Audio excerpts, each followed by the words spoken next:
Hi, I'm Sam Snead, pro here at the beautiful Homestead Golf and Tennis Club. I'm here to give you a few tips on the game of golf. What keeps you motivated? Why do you keep playing? I don't think I'll ever stop playing golf because you get out in nice sun and you're with congenial people and you're around sportsmen, and it's almost a way of life.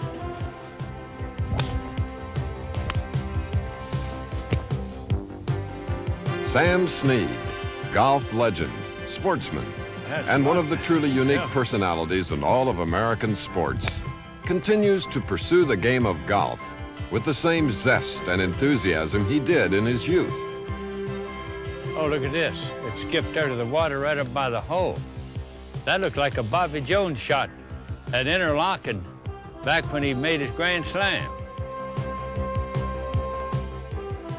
His accomplishments in the sport are legendary.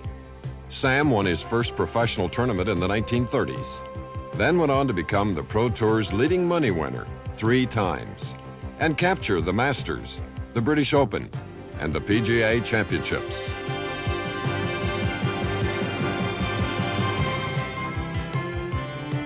To the amazement of many, he has continued to play and win for more years than anyone in the history of the sport. His longevity has proved that golf is not exclusively a young man's game, and that experience is the golfer's best resource. His message to fellow senior golfers is, play often, play better, and enjoy the game more than ever.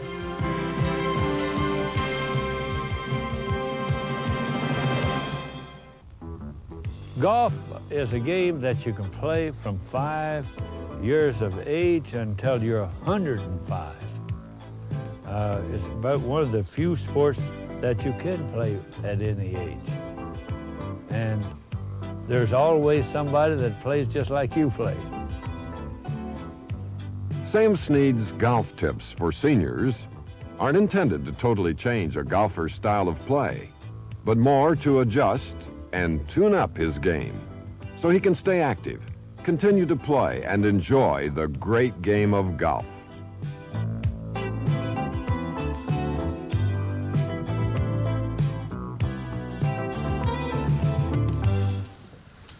Golf is a game of fun. You should have fun when you play golf. You don't bring your troubles to the golf course. Boy, if you do that, you start to think about what are they doing in the office and what. No, you might as well go sit down on the bench someplace. But when you start to play golf, I think it's one of the most relaxing things. It's like fishing. If you concentrate on putting the ball from A to B and how you're going to put it there, you forget all about what's happening at the office or what's happening at home and things like that. And golf, you should visualize the shot you're going to play. And when you concentrate on the shot you'll play, you forget everything else. And that's the thing to do. Try to forget everything else but what you're trying to do with that ball from A to B.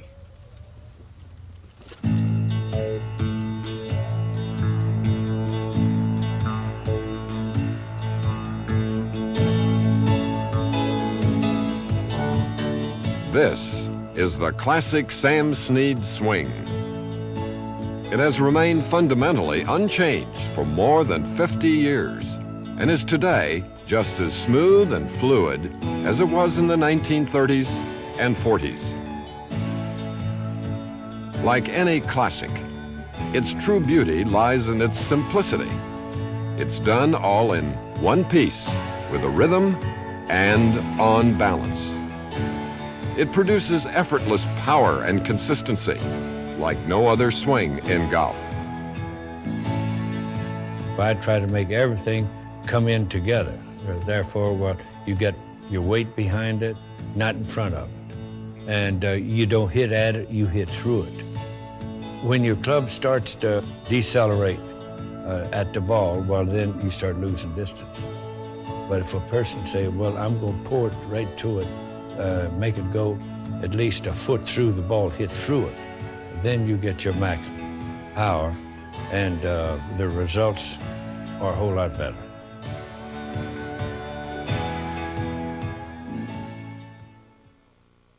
Balance is so important in playing golf. Matter of fact, balance is important in playing any sport. You know, when I was a kid, we used to play barefooted. And I got in a quandary with Fred Cochran at Augusta. And he told the news media that I could play barefooted. He says, no, he can't. Nobody can play barefooted. You'd break your toes. So he came after me to play, and I said, we're at Augusta. And he says, no, I want to prove a point. And he kept after me, and I said, okay, I'll play the first hole and the ninth hole. I birdied the first hole and rimmed out on the ninth hole. Now, if you'll notice, you can turn your toes up like that. Your weight is always balanced between the ball of your foot and your heel. So you pivot on the inside of your feet like that. See, my toes haven't come on the ground. And you can do that, and you can play golf. You'd be surprised how much better your balance is. Try that sometime. Just turn your toes up and pivot from inside of your feet and work that way a few swings. You'll be surprised. It's kind of hard to do. You think you're going to break your toes, but you won't.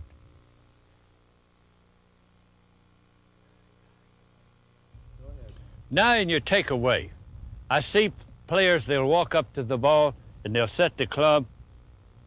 They have no mannerisms at all. They just sit there. As the screw gets a little tighter and things begin to get tighter, he stays there longer and longer. The best thing to do is to learn the waggle for forward press with every club, every shot. You watch some of the guys, they'll do that even with a little chip shot. He'll go up there and he'll like that, and he gets a little waggle, and that gets him started.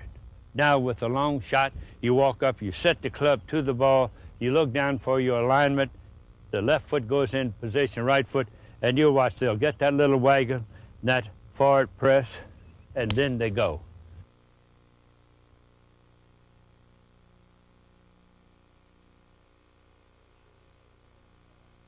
I will do this, exaggerate the forward press just a little bit so you see what I mean.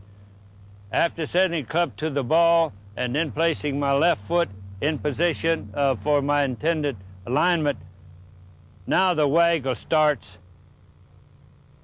This is the starter to the motor, to the backswing. Watch. I push down and then I go everything together. Push down, the weight sort of shifts to the left side, down, and then all to go together. You don't get your forward press and then just let it sit there. Once you have your forward press, everything goes away. By doing that, you'll be surprised how much easier the game will be.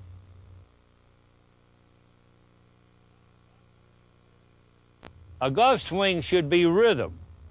It's a waggle and a forward press, and it flows together. It's just like music. For instance, the old pros used to teach by waltz time. La, la, you saw that in my swing. I know that la, la, la, la, bum, bum. Well, I try to make my swing, I call it oily, where I have no effort to try to hit or jump or jerk. There's no jerk. It's just up, and then it flows together.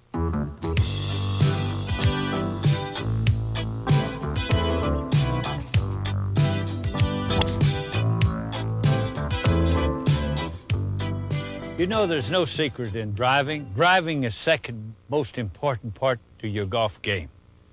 Play within yourself. Don't try to knock it 4 miles or try to hit it over the mountain. Use 85% of your swing, your strength.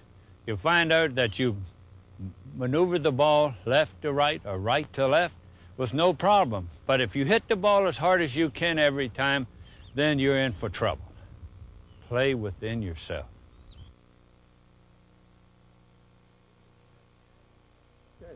You know, the average fellow that comes up to a hole, he just tees the ball up and just whacks it. He don't see where the trouble is, which way he should play, what side he should be on. Take a look at it first. Before you make your move, take a look. But if you see out of bounds to the right or a lot of water to the right, right on the edge of the fairway, oh my goodness. Boy, if I could just get this dude over here to the left side, away from that water. Well, that's called intimidation. You see something, and it gets in your mind, says, oh, I got to stay away from that. Don't go near the water. That's what my mother said to me Said, son, don't go near the water. And I've remembered that all my life. That water and out of bounds will eat you alive. So you play the course like you owned it. See where the trouble is when you get on the tee. I want to put that ball over on the left side. Even though you get in the rough, it's better there than in the water or out of bounds.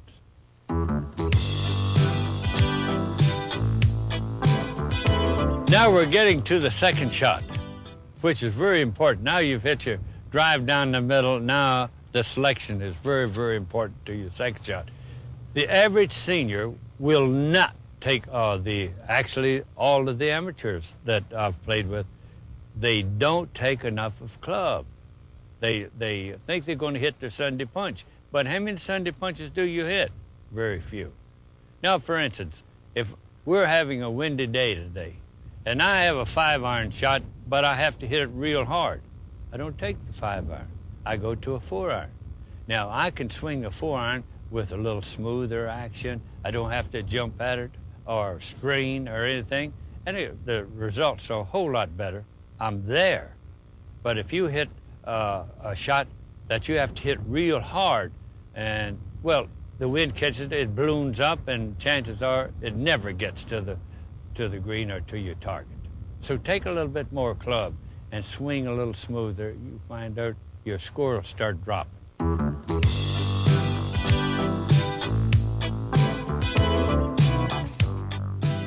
Well, now you see I've hit a bad drive, and on top of that, I've had a bad break. Now I have no backswing here whatsoever on account of this tree limb. If this tree limb was away, I could still knock the ball on that green up there. But now I cannot get enough of a swing to knock the ball on the green. So I'm not going to try to. I must swing down and play a safe shot now. And there comes a time when, okay, you got in trouble, you're going to pay the price. So now you have to play up safe, take a chance of getting that one putt. Now, you see, I cannot get enough of a swing to get I have 150 yards here. There's no way I can hit it 150 yards from this little teeny backswing. So I'll play safe down close to the green.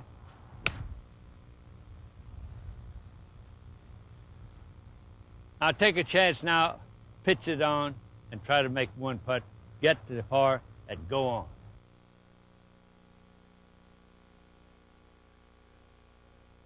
Now the trick in playing this ball is down in deep grass. It's not a regular swing where your club would catch the grass long before it got to the ball. The thing that you want to do is to get your club on the ball as close as possible. And so therefore, I got to go to a little more lofted club.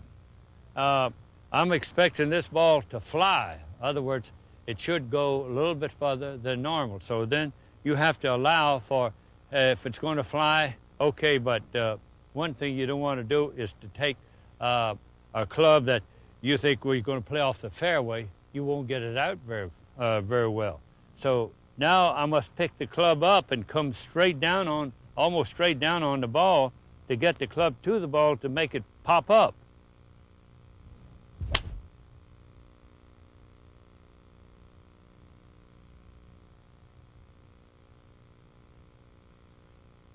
That ball ended up right in the middle of the green. I allowed for the amount of distance it would fly, and it bounced and it rolled. You cannot put backspin on the club, on the ball from that kind of a lie, so you must allow for the run.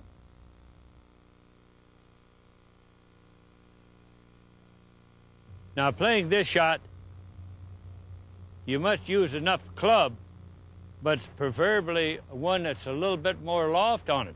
Now, it's down in this little hole and on bare ground, so it's like you'd play the shot out of the high grass. You must try to get as near to the ball as possible. Catch the ball first if you can, and allow for the run, because you will not get much backspin out of a lie like that. Now you watch, I'll hit right at the ball.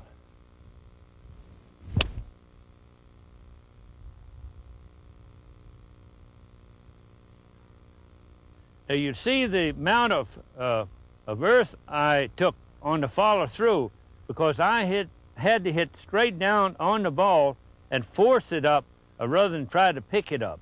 You hit down and through. If you'll notice how deep that divot is, that's the way to play those shots that you have. And take a little bit more loft on the club than normal, and then force it out.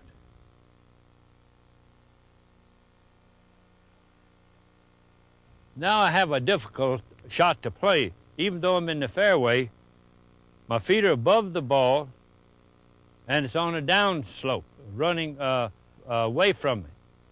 Now I'm playing this shot, I will stand closer to the ball than normal because the ball is below my feet, and therefore I take the full length of the shaft.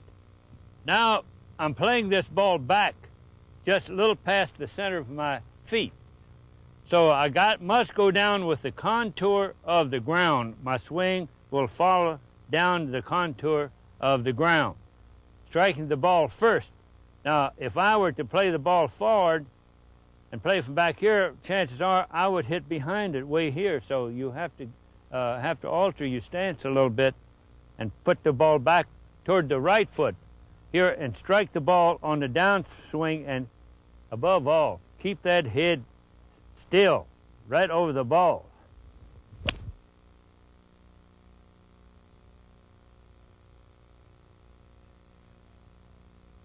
See, I take the ball and then the turf. But the beauty is you must stay there with it. And you must stand just a little closer to it than a normal shot when the ball is below your feet.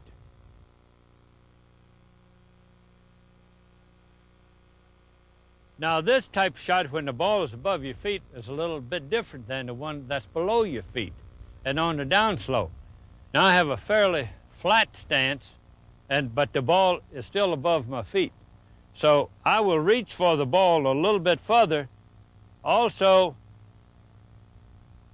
will shorten my grip on the club. If you notice, I'll go down about 2 inches. Now that brings me a level for an ordinary swing, a regular swing. My stance are the same as if I were playing a regular shot. Now from this lie, you're inclined to pull the ball, so I always play for a little pull. So I'll aim to the right side of the green and allow for the pull on this particular shot.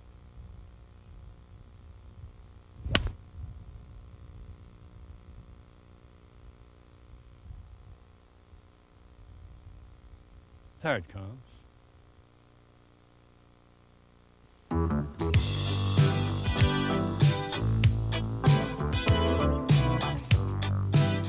Here's the difference of winning tournaments and not winning tournaments, the short game.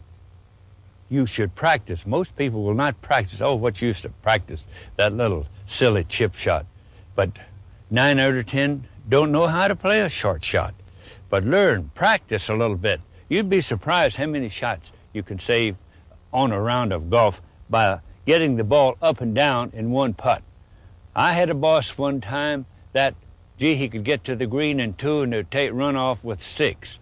I said, boss, you're looking for ways to make shots. I said, no, learn, just practice a little bit. The weight stays on the left, feet close together, the left arm stays straight, and it makes it so much easier.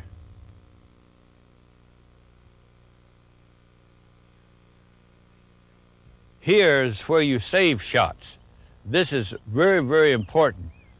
In chipping this ball to the green, you should always try to pitch it onto the putting surface. Not land it short, but however, there are times that you must land it short. You have no other alternative but land it short. But in a chip shot like this, I must land it on the putting surface because it's smoother and you're apt to get the right kind of a bounce you're looking for. But when you hit it short, it can take any manner of directions. It can stop very sudden, it can kick right, it can kick left, and oftentimes you don't get the right bounce. But whenever you can, be sure to pitch it onto the putting surface.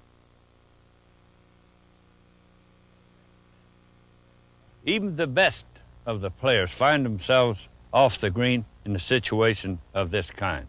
Now the ball is on the side of the bank, and it's down. I'm going down grain. It's fast. So with this, I'll use a wedge.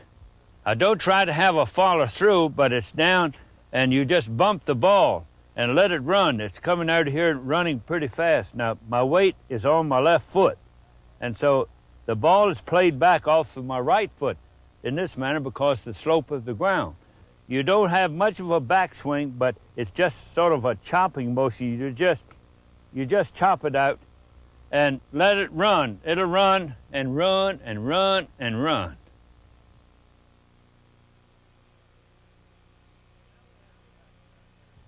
Now we have a shot here where you must pitch it over the sand trap. This just scares the average person to death. He knows he's going to pitch it in the sand, and from that on, it's very scary, but you visualize just how hard to swing. Forget about the sand. Use a sand iron in this motion, this position where you get the ball up. It'll make the ball pop up and it'll come down nice and soft. That's not a hard shot, but just let it work. Don't try to help it. Just swing the club down on the ball and let it pop up. It's not that hard of a shot. I was a wrist putter, and then when my nerves were no longer good enough to putt that way, I went to what we call the croquet style, where I putted between my legs. But the USGA found that didn't look like golf, so they said, well, you cannot straddle your line of putt. You must putt from the side.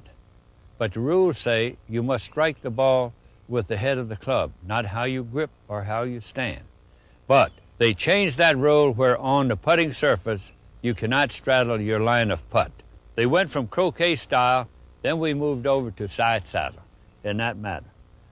It's a little more difficult putting that way. Your balance isn't as good, and you're inclined to move around a little bit more than I did when I putted croquet style. I won the seniors by 15 shots that way, and I was doing pretty well. And they said, well, they got to Snead. They made him change his style of putting. But there were a lot of people at that time putting croquet style. Even the president of the USGA, he had to change his putting style. Well, however, whatever the case may be, it's getting the ball into the hole. They don't say, how did you stroke the ball? How did you hit the ball? It's like the bottom line. What did you shoot? How much did you make?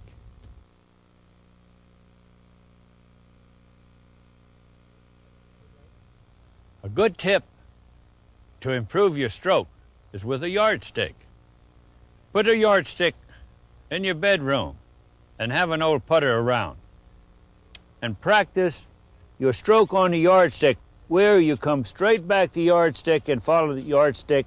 You can come back 12 inches and you can stop it at 12 inches through, or any type of putt you would like, long putts and short putt. You'll be surprised if you just spent 5 minutes every night practicing this stroke on the yardstick. It'll improve your stroke on the green, and you'll make a lot more putts.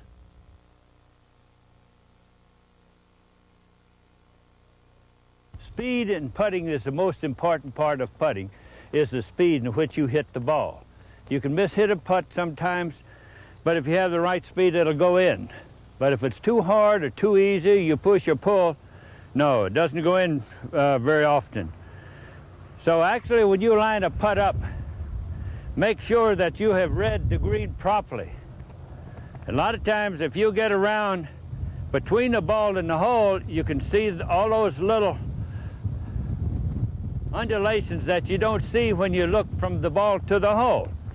And a lot of times, it's a good idea to walk behind the hole and see what it's going to do. A lot of times you pick it up much better behind the hole, because as the ball slows down, that is where it starts to turn right or left or slow up. But a putt like this, you put at the hole.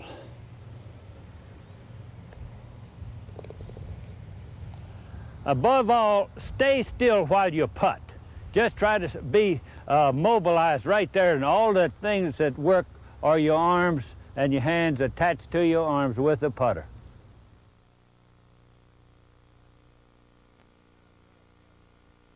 Now, say a putt 35 or 40 feet. You're not trying to hold the ball, you're trying to lay the ball dead within, say, a foot or 2 foot of the hole. You take your chances of the ball going in, but you stay away from those 3 putts. Now, as we move down closer to the hole, you have, say, 8 or 10 foot putt. Now you putt at the hole. You don't putt to the hole, you putt at the hole. Then, of course, you play your break. But there are a lot of times a 10-foot putt is so slick that you must just move the ball very gently to the hole. The thing of it is walk off the green with as few number of putts and mistakes as possible.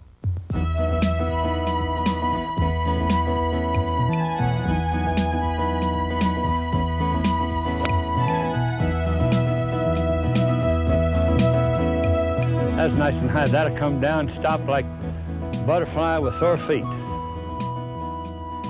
Golf is a sport that you can play from 5 to 105 and continue to get more out of the game with every round you play. But as the competition gets younger every year, there are some things to keep in mind to ensure the maximum enjoyment of the game. Well, if you want to play decent, you must keep your hand in, you must play. And the old saying, you get out of golf what you put in it. And if you don't practice, you don't expect to go out there and shoot 70, 71, 72 either, because you lose that fine edge, you lose the touch around the greens, and then you have more 3 putts, and you're in more trouble, and you get exasperated, and you said, oh, this game is for the birds. So if you want to play and enjoy the game, you have to put a little effort in it. Still, you should be careful not to go overboard, because even in golf, too much can be worse than not enough. Well, after you get an age on, you can't play every day. It's best not to play every day, because it's just like practice. If you go to the practice tee when you're older and hit a lot of practice balls, you should stop at a point where you're doing well. Don't keep hitting balls, and first thing you know, you're going back to where you started, and it may be even worse. But stop when you're hitting it well. During your round, concentrate only on the present. Thinking about a missed shot on the last hole won't do you a bit of good on the next tee. You can't play holes way ahead, or you can't play the holes that you've already finished. You have to play the hole that you're at. You put the ball from A to B. That's your intention. You don't think of anything else. I'm going to put you from here to there. And you concentrate on what kind of shot it is, or what club you should use, and make the shot. Forget everything else. You make your shot. Don't say, oh, I'm going to put this out of bounds, I'm going to do this. If you do, you'll come off of, you'll do something strange. But just try to make the best swing that you can put on. It also helps if you can have a mental picture of what you want your next shot to look like. Actually, I visualize the shot going, what kind of shot I want to make, and I visualize making that type of a shot. For instance, if I'm going in against the wind with and I must keep the ball down, play a low shot, I visualize how to go about that before I get to the ball. I can see it go. And then all I do is just get up and make the effort. I don't get over the ball and then try to figure, well, which way am I going this time? I want to know which way I'm going before I step up to the ball. But the most important tip for the senior golfer to remember is to use your experience. It's your biggest advantage. As you get older, you use your head, I think, a little bit more, and you're a little more cautious. Well, that's good in a way, but it's when you're young, boy, it's gung-ho. Let me add it. I'll go for the green, but as you get a little older, you don't do that. I said, you're a little cagier, you're a little smarter.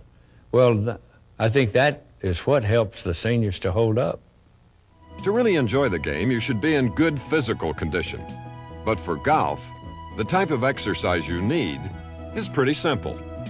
The only exercise I know for golf, actually, is trotting or running. And if you do some form of just strengthen your wrist, do curls, that's great.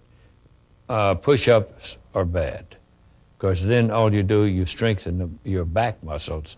And when you have bulky muscles, you don't have speedy muscles, you have strong muscle, but you've lost a whole lot of speed. It's like you're trying to pit a dray horse against a racehorse. He's stronger than a racehorse, but he can't run. And after all, hitting the golf ball, club head speed is what puts it out there. And the more club head speed you have, the further you'll hit it. To stay in good shape during your round of golf, also remember to drink water, especially on those hot summer afternoons. Wear a hat. It keeps you cool and reduces the glare on your eyes. Snack lightly to keep your energy up. And whenever possible, walk. Don't ride. It's great for your game and your heart.